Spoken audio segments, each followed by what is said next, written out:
근데 제가 좋아하는 영화인 연애의 온도에서 이런 대사가 나와요. 너 그거 알아?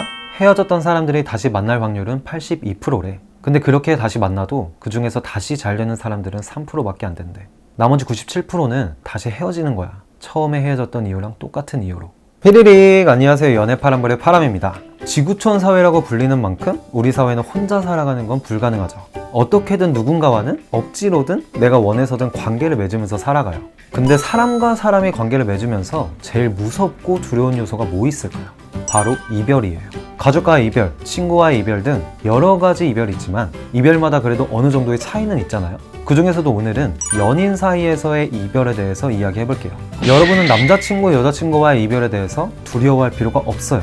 이 이유를 말씀드리기 전에 영상 끝까지 시청 부탁드리며 구독과 좋아요, 알림 설정까지 부탁드리겠습니다. 그럼 지금부터 연애 파란불의 이야기 시작하겠습니다.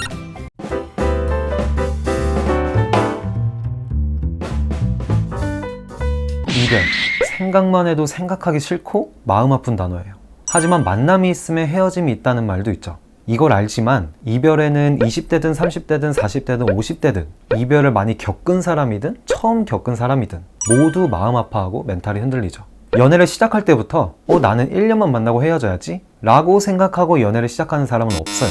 모두 정해져 있지 않은 헤어짐은 생각 안 하고 서로 사랑하는 동안 노력하고 이해하고 뜨겁게든 잔잔하게든 각자의 방식대로 사랑하죠. 그러다 헤어짐은 갑작스럽게 찾아와요. 이유 같지도 않은 이유로 이별하기도 하고 정말 사소한 걸로 이별하기도 하고 상대방에게 큰 죄를 지어서 이별하기도 하고 순간 감정에 이별하기도 하고 등등 수십 수백 수천 가지의 이유로 이별을 해요. 이별이 힘든 이유 중 하나는 이별이 있기 전에는 나쁜 일이든 좋은 일이 있든 같이 감정을 공유하고 나누면서 나쁜 감정은 반이 되고 좋은 감정은 배가 되는데 이별은 오로지 혼자 감당해야 돼요.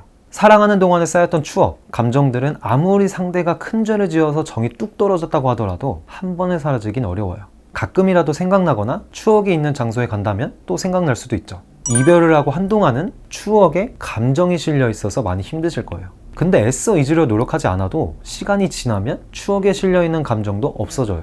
물론 노력을 하면 조금이라도 더 빨리 잊혀질 수는 있는데 이 방법은 영상 뒤편에 소개시켜 드릴게요. 이렇게 추억의 감정이 없어지게 되고 더 나아가서 그 사람에 대해서 감정이 없어지게 되면 더 이상 여러분이 어떤 사람과의 이별 때문에 힘들어하는 건 그만할 수 있거나 매우 덜 힘들어질 거예요. 자, 이별에 있어서 또 하나 힘든 요소가 있어요. 이별은 크게 세 가지로 나눌 수가 있어요. 이별 통보를 듣느냐, 합의하에 이별하느냐, 이별을 말하느냐. 둘이 싸우고 하면서 못할 말을 할 수도 있고 의견 조율을 할 수도 있고 이런 과정에서 어쨌든 결국에 헤어짐을 말하는 사람이 있어요.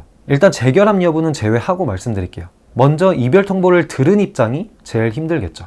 아무리 싸우고 지지고 볶고해도 헤어지고 싶은 마음이 들었어도 헤어질 자신이 없었든 잘해볼 가능성이 보여서든 어쨌든 헤어지자고 말하지 않았는데 상대방은 그간의 추억은 감정은 뒤로 하고 이별을 고했으니까요.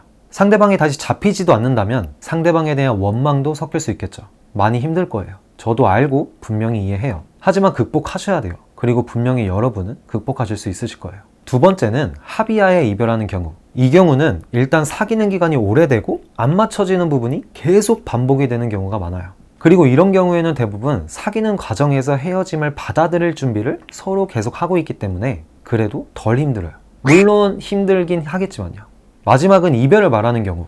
많은 사람들이 착각하는 경우가 있어요. 이별을 말하는 사람은 안 힘들겠지 라는 착각. 정말 쓰레기 같은 사람이라면 정말 상대를 가볍게 만났으면 안 힘들 수도 있겠죠. 하지만 안 맞춰지는 부분에 얼마나 지치고 힘들고 수많은 시뮬레이션을 돌려봤을 때 가망이 없었기 때문에 이별을 고한 거예요. 그래서 이별을 듣는 사람과 마찬가지로 충분히 힘들어요. 헤어지자라는 말에 대해서는 제 영상 중에 헤어지자라는 말을 쉽게 하지 마세요 라는 영상이 있는데 이 영상을 한번 참고해 보세요.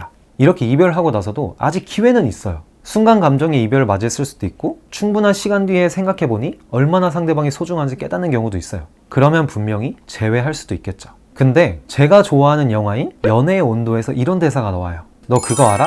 헤어졌던 사람들이 다시 만날 확률은 82%래. 근데 그렇게 다시 만나도 그 중에서 다시 잘 되는 사람들은 3%밖에 안 된대. 나머지 97%는 다시 헤어지는 거야. 처음에 헤어졌던 이유랑 똑같은 이유로. 제 주변에서는 헤어졌다가 다시 만나서 결국 잘 된 사람은 0%예요.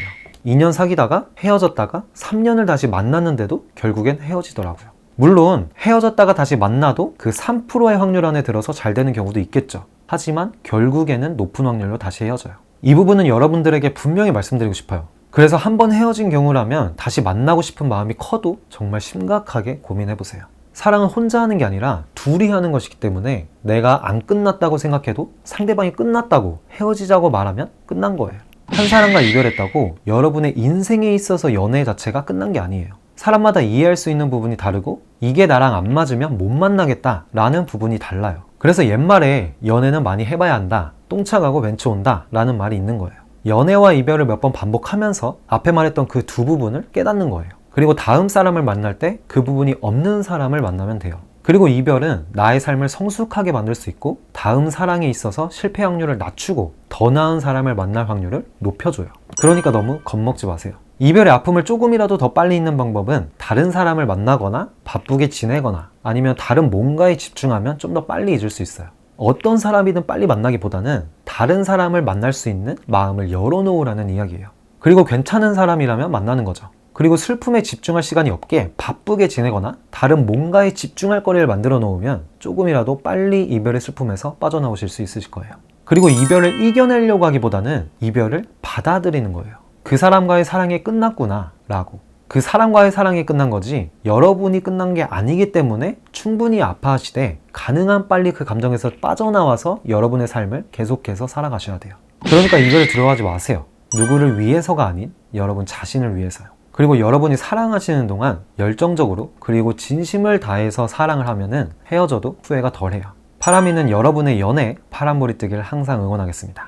오늘도 영상 시청해주셔서 진심으로 감사드리며 구독과 좋아요, 알림 설정까지 부탁드리겠습니다. 파라미가 운영하는 네이버 카페와 블로그 그리고 다른 채널들도 많이 사랑해주시길 바라며 오늘 영상은 여기까지 하겠습니다. 그럼 다음 영상에서 뵙겠습니다. 감사합니다. 비르리.